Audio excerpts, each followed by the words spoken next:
ဟုတ်ကဲ့ပါကျွန်တော်ညီကိုတောင်းဆိုထားတယ်ချစ်တော်နေ့လေးကိုကျွန်တော်တီးလို့ရအောင်လုပ်ပေးမယ်เนาะအဲ့မှာကျွန်တော်လက်ကွက်တွေအများကြီးမပါဘူး A minor ပါတယ် G F E C เนาะအဲ့တော့ကျွန်တော် C family ကိုရရင် okay ပဲပေါ့เนาะအဲ့တော့ကျွန်တော်တို့တီးရမှာမရှိတဲ့အချိန်ကိုရောက်မှကျွန်တော်တီးမယ်เนาะကျွန်တော်ကကြတော့တချင်းဆိုမှာဆိုတော့1 2 3 4 5 6ကျွန်တော်ကကြတော့ကပို6မှာညှက်ထားတယ်ကျွန်တော်ညီကိုတငယ်ချင်းတွေကကိုနဲ့တန်နဲ့အဆင်ပြေတဲ့ကြိုက်တဲ့နေရာမှာညှက်ပြီးကျွန်တော်တီးเนาะနောက်ခက်ကမရှိတဲ့အချိန်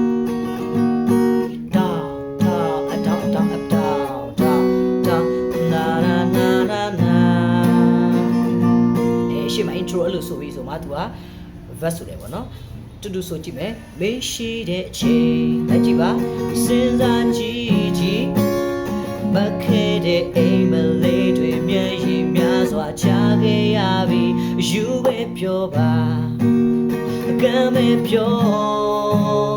ပေးဆက်ခဲ့ချီရခြင်းကိုတောင်းဆိုမိတာငါရဲ့အပြစ်ပဲအရှုံးများနဲ့ရောက်မှကျွန်တော်တီးမယ်နော်အရှုံးများနဲ့နူးညံ့စွာကိုပြောမိခဲ့ဆုံးမစွာမစင်ကျင်နိုင်တဲ့သူ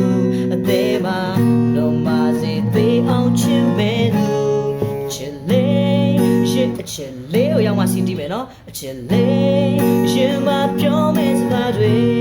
မကုန်နိုင်မှုရှိလိမ့်မယ်မျောနေမဲ့ချစ်တော်လေးမုံမရှိဘူးအကုန်ဆုံးပြီးချင်မဲ့သူအကျဉ်းသားဆုံးပြရစီမျောနေမဲ့ချစ်တော်လေးဝေးနေဖို့ချစ်သူလေးမျောနေမဲ့ချစ်တော်လေးအိမ်မနာ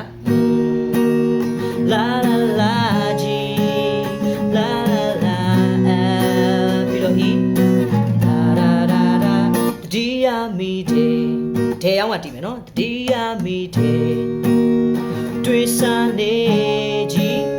လာပြညတနေ့ကိုနေဟာသူနေဆွဲပါတီးကြပါပဲမင်းရဲ့ပြောရဲ့မင်းကြည့်နေ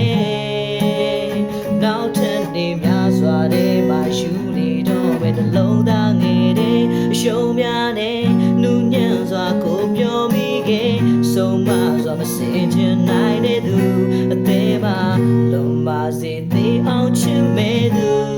ချစ်လေးရင်မပြောမဲ့စကားတွေမကုန်နိုင်မှုရှိလိမ့်မယ်ပြောနေမဲ့ချစ်တော်လေး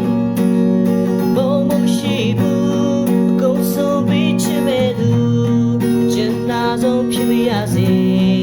ရောနေမဲ့ချစ်တော်လေးဝေးနေဖို့ချစ်သူလေးရောနေမဲ့ချစ်တော်လေးโอเคပါအဲ့တော့ကျွန်တော်ညီကိုလေးလိုက်တီးလို့အဆင်ပြေမယ်လို့ထင်ပါတယ်ရအောင်တီးကြည့်အောင်เนาะကျွန်တော်မှားလေးပိုင်လဲတောင်းပန်ပါတယ်လို့